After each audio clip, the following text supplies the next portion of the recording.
দিগন্ত জোড়া বিস্তীর্ণ সরিষার মাঠ। সরিষার এই সময়ে আমরা ঢাকার আশেপাশে অনেকেই সরিষার ক্ষেত খুঁজে বেড়াই, অথচ সরিষার ক্ষেতের খনি হলো দোহার নবাবগঞ্জ হাইওয়ে।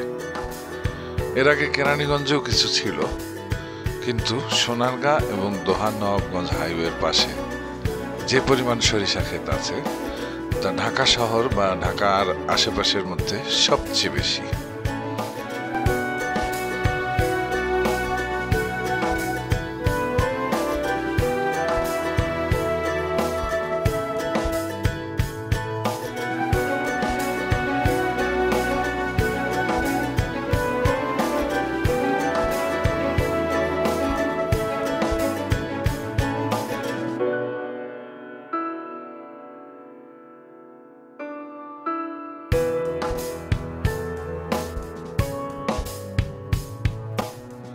যদিও এখনো সরিষার ফুলগুলো পরিপুষ্ট হয়নি, আর কিছুদিন পরে গেলে হয়তো হলুদে হলুদ সরিষা ফুল দেখা যাবে। তবে সরিষা ক্ষেত দেখার শুরু করলাম আমরা, আপনারাও দেখুন।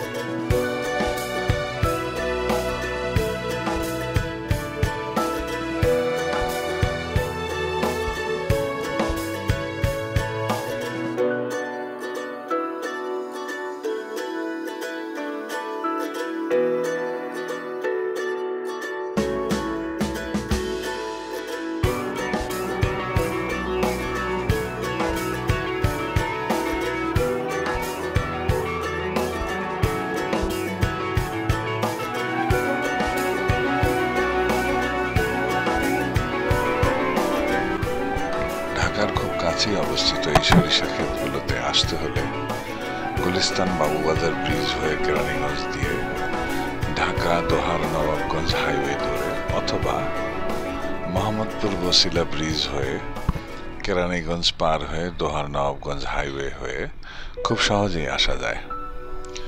খুব বেশি দূরেও নয়, 15 থেকে 20 মিনিটের ড্রাইভ আপনাকে নিয়ে আসবে সরিষার ভিন্ন একটা রাজ্যে। তবে এই সরিষার সৌন্দর্য উপভোগ করা যায় শুধুমাত্র ডিসেম্বর, জানুয়ারি এবং ফেব্রুয়ারি মাস পর্যন্ত। চাইলে যে কোনো ছুটির দিন অথবা ওয়ার্কিং ডেতেও এখানে আসা যায়। লাঞ্চ যদি করতে চান, এখানে যাওয়ার পথে রাস্তার দুধারে বেশ কিছু খাবারের দোকান রয়েছে, যেগুলো বিভিন্নভাবে সাজানো। নানান রকমের ক্যাফে পার হয়ে আপনি সরিষা খেতে আসার সময় বা ফেরার সময় লাঞ্চ করে নিতে পারবেন। খাবারের মেনুও ভালো, আর তাছাড়া রাস্তাটি সম্পূর্ণরূপে ভালো হয়, জার্নিতে কোনো ধকল বলতে গেলে নেই। তাহলে চলুন দেখে আসি দোহার নবাবগঞ্জ হাইওয়ের পাশে সরিষা ক্ষেত।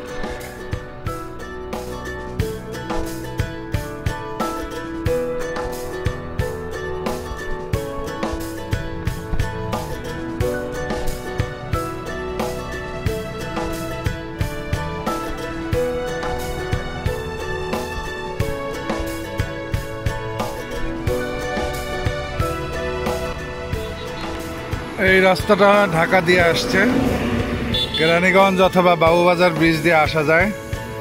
দোহার নবাবগঞ্জের রাস্তা, এই দিক দিয়ে দোহার নবাবগঞ্জ চলে গেছে রাস্তাটা, আর আমরা নামবো এই দিক দিয়ে।